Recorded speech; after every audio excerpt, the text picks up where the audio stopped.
रूस और यूक्रेन के बीच युद्ध छिड़ा हुआ है, जिनमें बहुत सारे देशों का यह कहना है कि भारत को यूक्रेन का साथ देना चाहिए।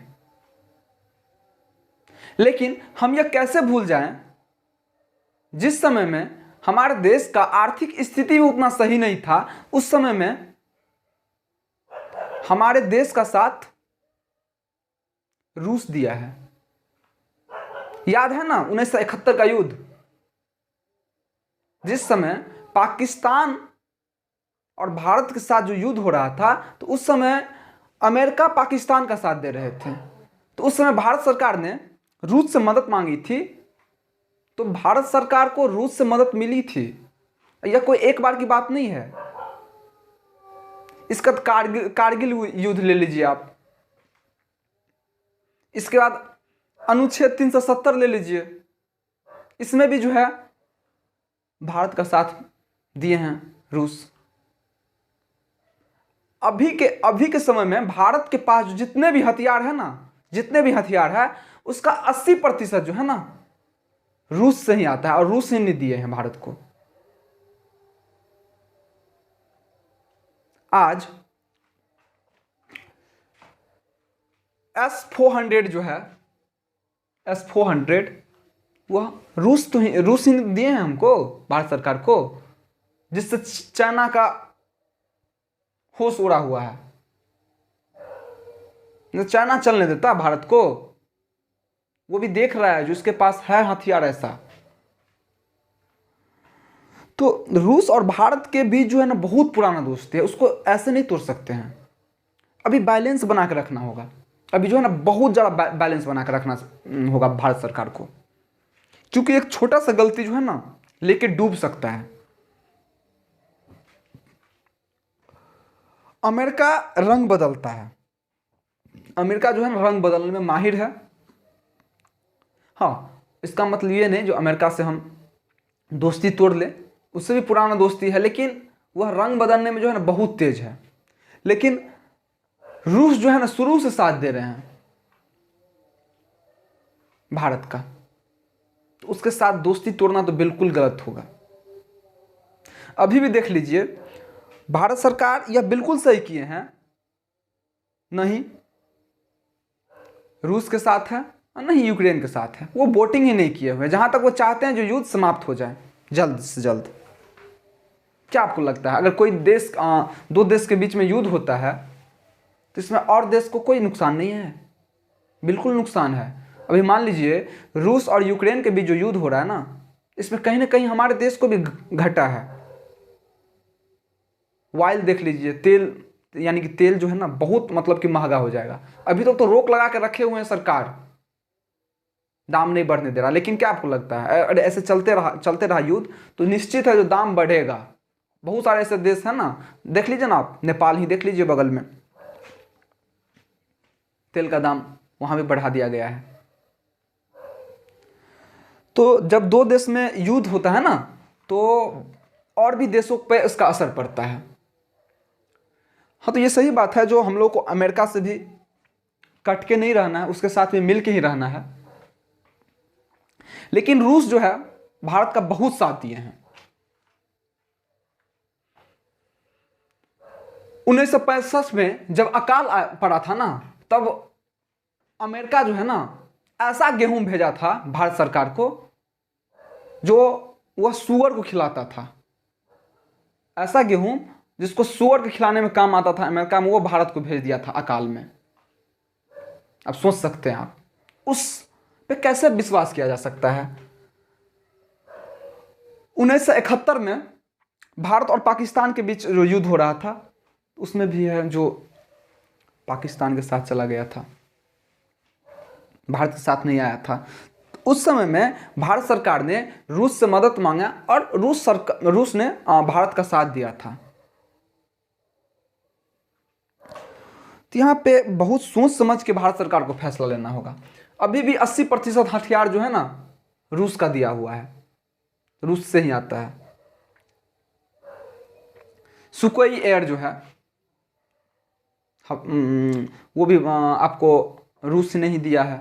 इसके बाद आपको AK-2 राइफल का जो कंपनी है जहाँ बनता है वो भी रूस से ही आया है। S-400 जो है वो भी रूस से ही आया, जिससे चाइना चौंके रहता है। विक्रम आदित्य, ये सब जहाज जो है रूस का दिया हुआ है। तो भारत को भी बहुत सोच समझ के ये फैसला लेना होगा जो किसके साथ रहे। इसलिए अभी तक वो किसी के फेवर में वोटिंग नहीं किए हुए हैं। 1998 में भारत ने परमाणु परीक्षण किया था, तब रूस साथ था। मतलब कि जितने भी देश थे ना वह भारत के खिलाफ हो गया था। जो भारत जैसा देश जो है ना परमाणु परीक्षण कर लिया है, लेकिन उस समय भी रूस हमारे साथ थे। कैसे भूल जाएं उसको हम। कहने वाले तो बहुत कुछ कहते हैं, खुद अपने ही देश के बहुत सारे लोग हैं जो मतलब कि बोलते हैं जो भारत को साथ देना चाहिए यूक्रेन का, लेकिन नहीं। इसका 1999 में ले लीजिए, जब कारगिल युद्ध हुआ था तब अमेरिका ने अटल बिहारी वाजपेयी जी को बोले थे जो परमाणु बम मार देंगे। तो अटल बिहारी वाजपेयी सब बहुत बड़े नेता थे, आज भी उनका नाम बहुत सम्मान के साथ लिया जाता है। तब उन्होंने जवाब दिया था अमेरिका को, तुम अगर परमाणु बम मारोगे तो हम समझेंगे मेरा आधा हिंदुस्तान को हम खो देंगे, लेकिन तुमको सुबह का सूरज नहीं देखने देंगे हम। ये हिम्मत था अमेरिका जैसे। अब आप मानिए ना 1999 में हमारे भारत देश का आर्थिक स्थिति उतना सही नहीं था जितना अभी है। प्रशिक्षण भी किया गया था ना, तो मतलब कि चुपके से किया गया था, चोरी से किया गया था इसको, बहुत सावधानी पूर्वक। क्योंकि अमेरिका जो है ना सैटेलाइट को जो है भारत के देश पे छोड़ दिया था, जो उसको कहीं ना कहीं भनक लग गया था जो ये सब मिलके परमाणु बम बनाने वाला है। तो यहाँ के वैज्ञानिक सब भी जो है ना बहुत मतलब कि साइंटिस्ट सब जो हैं बहुत तेज थे। वो टाइम इतना रात को काम करते थे जो सैटेलाइट से बच पाए, और कैसे कैसे करके परमाणु बम बनाया गया था। तो उस समय भी अमेरिका ये नहीं चाहता था जो भारत के पास परमाणु बम हो। आज देख लीजिए ना आप, यूक्रेन के पास नहीं है परमाणु बम, इसीलिए चुपके से है। अगर रहता तो वो भी एकदम रहता ना पूरे पावर में, ठीक है तुम मारेगा तो हम भी मार देंगे। तो शक्ति का होना बहुत जरूरी है। जब तक आपके पास नहीं रहेगा ना शक्ति, खास करके देश के पास, तो बड़ा दिक्कत होता है। अभी देखिए सब देश उसको चढ़ा दिया, जब आधा बर्बाद हो गया है यूक्रेन, तो अब वो भी खुल के कोई देश समर्थन कहाँ दे रहा है। नाटो देश जो है खुल के कहाँ समर्थन दे रहा है यूक्रेन को, बोल रहे हैं ठीक है हम साथ हैं, लेकिन आगे तो नहीं कोई जा रहा है ना। तो हम लोगों को यह एहसान कभियों नहीं भूलना चाहिए। रूस का बहुत कुछ भारत को दिए हैं, अभी भी एक अच्छा दोस्त है, और ये दोस्ती बहुत पुराना है, आज का दोस्ती नहीं है, ये बहुत पुराना दोस्ती है भारत और रूस के साथ। 1999 में जब कारगिल का युद्ध हुआ था तब अमेरिका ने अटल बिहारी वाजपेयी को बोलबे किए, हम क्या बोले थे, जो युद्ध बंद करो नहीं तो हम परमाणु बम मार देंगे।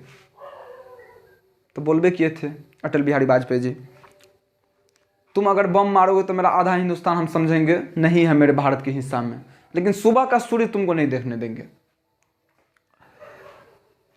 तो अभी भी रूस ने ही बहुत सारे हथियार 80% बतेबे किए हैं, 80% हथियार हमारे भारत देश को दिया है, जिससे अभी भारत का एक मतलब कि अलग शक्तिशाली देश में उभर के आगे आया है। अनुच्छेद 370 हटाने वक्त में भी रूस साथ दिया था, उसमें भी अमेरिका जो है टांग अड़ा रहा था।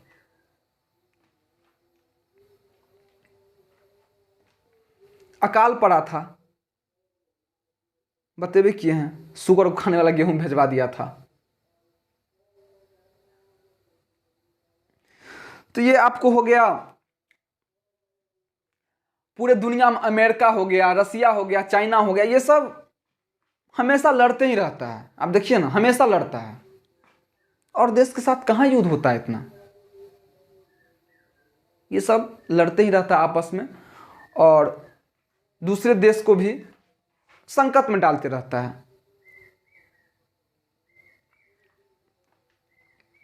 तो अभी भारत को जो है ना बैलेंस बना के रखना होगा, और बहुत बढ़िया से बैलेंस बना के रखना होगा, क्योंकि अगर भारत सरकार बैलेंस बना के नहीं रखेंगे सही से तो बड़ा दिक्कत होगा इनको, क्योंकि इनको अभी, हमको अभी रूस से और भी काम है ना, और भी चीज़ लेना है।